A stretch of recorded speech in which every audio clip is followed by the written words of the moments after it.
Up. Hi, Wasim. What would you like to say to Hamster from Anonymous? Well, what I'd like to say is like this. The United States of America and many others have been accusing these people of doing unlawful things like hacking into websites.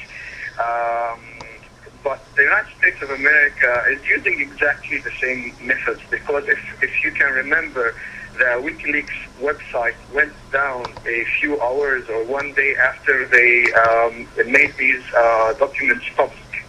They hacked into Okay, so Wasim, let me jump in, because your line, again, is not too hot, but you make your point clearly. You say you see no difference between what Anonymous does by attacking companies like MasterCard and what you believe the American authorities did to the WikiLeaks website. Now, WikiLeaks did say its website was attacked after the leaks. It's never been confirmed who did that, but Hamster, I wonder, do you see this as the same thing? What you're doing as being no different to what not just the American government but all governments do online? I would say that it is quite different.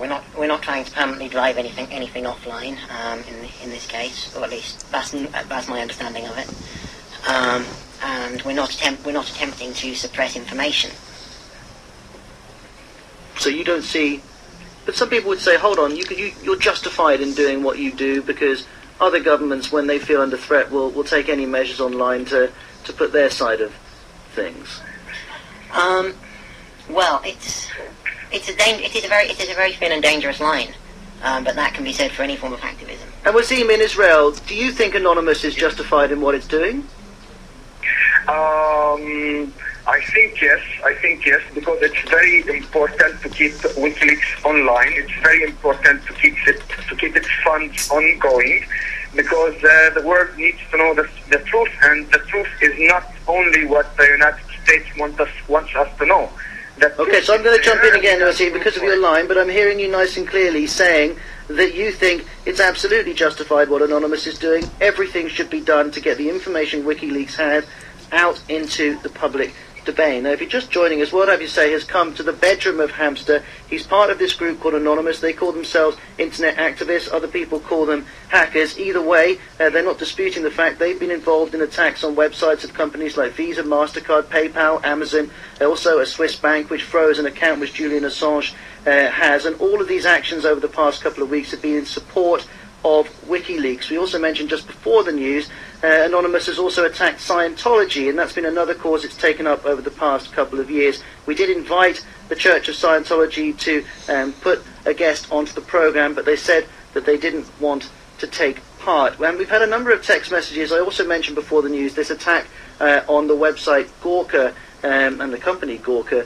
and saying that Anonymous had claimed that was one of their attacks. But we've been tweeted by Wasi34 who says we weren't responsible for that leak, it was a different group. And Hamster, you've been seeing other people saying that. Yes, Anonymous is disavow. The group of Anonymous that I'm currently talking to is disavowing any connection with the Gawker attack.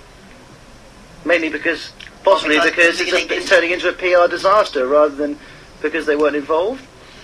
Well, then, as far as I can see, everyone is saying they weren't involved, and there's no evidence to suggest otherwise. So I can't really comment any further on that. How does it work when you're in chat rooms like this? Can you be honest with each other, or are you always worried that someone within the chat room will not be who they say they are, and maybe from one authority or another trying to snoop on you and find out what you're up to? Well, it's always going to be an issue with anything of anonymity. You never know who anyone is going to be. Baron is in Hong Kong. He says, "Hi, I'm from Hong Kong. I think you're doing a great job, Hamster. Do you think that Julian Assange is doing a great job?" Well, you kind of answered that question already, but he also wonders, and I think a lot of people are curious, has Julian Assange or anyone from WikiLeaks been in touch with Anonymous in any way to at least congratulate you, if not to prompt you in what you're doing? That's not something I know myself. You haven't seen any evidence of interaction between the two organisations? Yes, I haven't personally witnessed, no. I have been asked by one of the operators on this particular chat network to comment on first of all the fact they are they're making an effort with WikiLeaks to mirror it and other ways to protect the site without attacks, and also that the owners and network staff of the network aren't actually doing anything themselves to take part in the attacks. Can I ask you, and I should tell all of you listening, it's a big widescreen, there's actually 4 of them, but this is the biggest, and Hamster is tapping away on a desk. He's got the keyboard on one of those slidey tables which pulls out underneath the main tabletop, and in front there's a big white screen, and it's continually updating. It's very dense text, actually. You'd have to be well trained to keep picking up on all the different codes and different phrases that are popping up. But I wonder, can you ask the people in this chat room whether they're concerned about whether what they do is within the law or outside of it? Could you ask them that? I can do.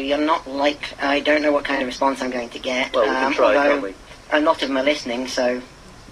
Well, maybe you could tap something out and just say, does it matter whether we commit a crime or not, or words to that effect? I'll let you put it one way or another. Is that okay? Well, we're getting a... I'm now getting a rather rapid response. Well, let me bring in another caller as you work out what's going on. Jesse is in Washington. Hi, Jesse. Thanks for coming on to World Have Your Say. If people are just turning on the program, I'm sitting on the bed of a person called Hamster who lives in the south of England. He's part of Anonymous, which has been attacking big corporations like MasterCard in the name of WikiLeaks, or if not in the name of WikiLeaks, and certainly in support of WikiLeaks. What would you like to ask Hamster? Yeah, well, I've got quite a few questions, but I guess the first one would be whether or not Anonymous or Hamster, if they have any means to not just attack those attacking WikiLeaks, but support those supporting WikiLeaks. I work for a media organization called The Real News, and we've been doing a lot of stories in support of WikiLeaks, and are, to tell you the truth, a little bit concerned that maybe we'll be cyber attacked for our support of WikiLeaks. I was wondering if they have any ways to protect or to positively support. Okay, so again, we're not having much luck with the phone lines, but we're having enough luck that I can hear you well enough. The question for you, Hamster, is as well as attacking people who you feel oppose WikiLeaks, do you do more positive work online to help promote companies or media organizations or journalists or bloggers who are putting out messages which you approve of? Well, there's been a lot of press releases. There's been a lot of stuff publicised on the internet to try and spread the information out that's coming out about WikiLeaks. I know that there's members of Anonymous have been going to the demonstrations in support of Julian Assange.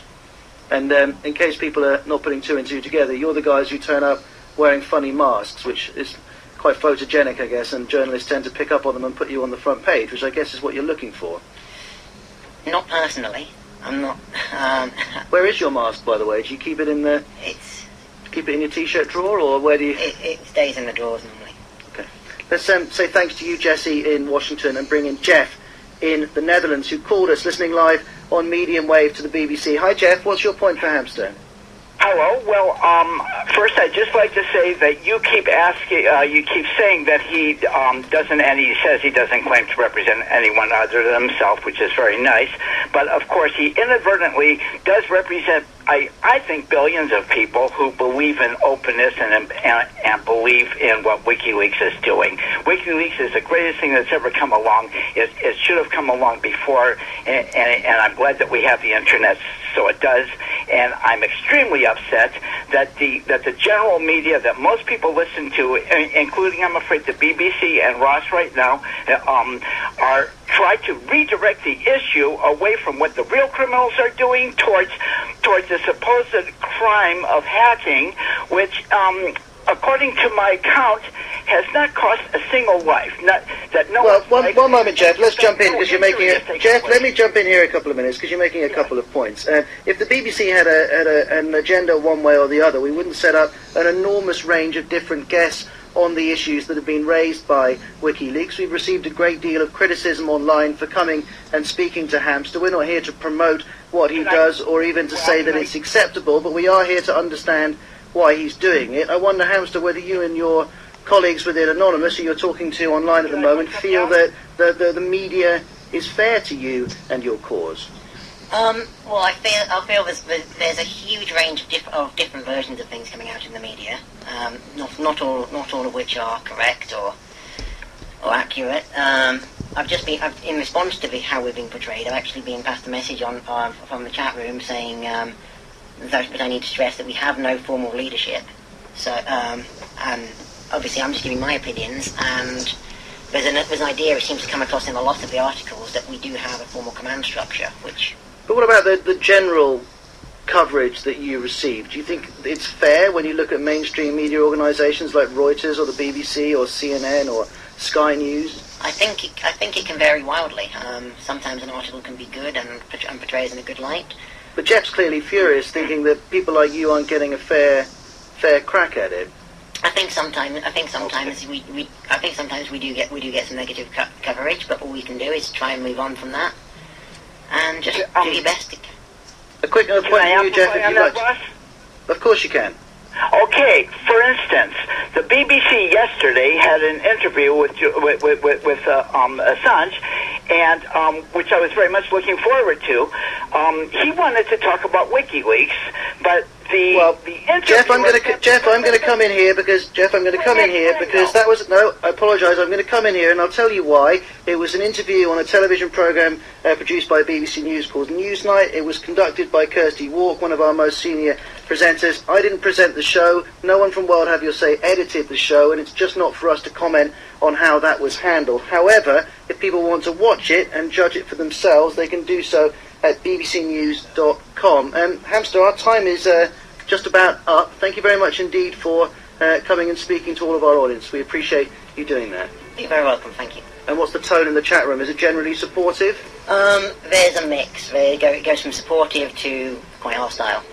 I suspect Hamster will be in that chat room for a while. If you want to keep on talking about today's programme, do go to facebook.com/worldhaveyoursay or worldhaveyoursay.com. We'll speak to you on Monday at the same time. To all of you who have called and messaged and haven't got the air, I'm very sorry. We've just run out of time. Goodbye.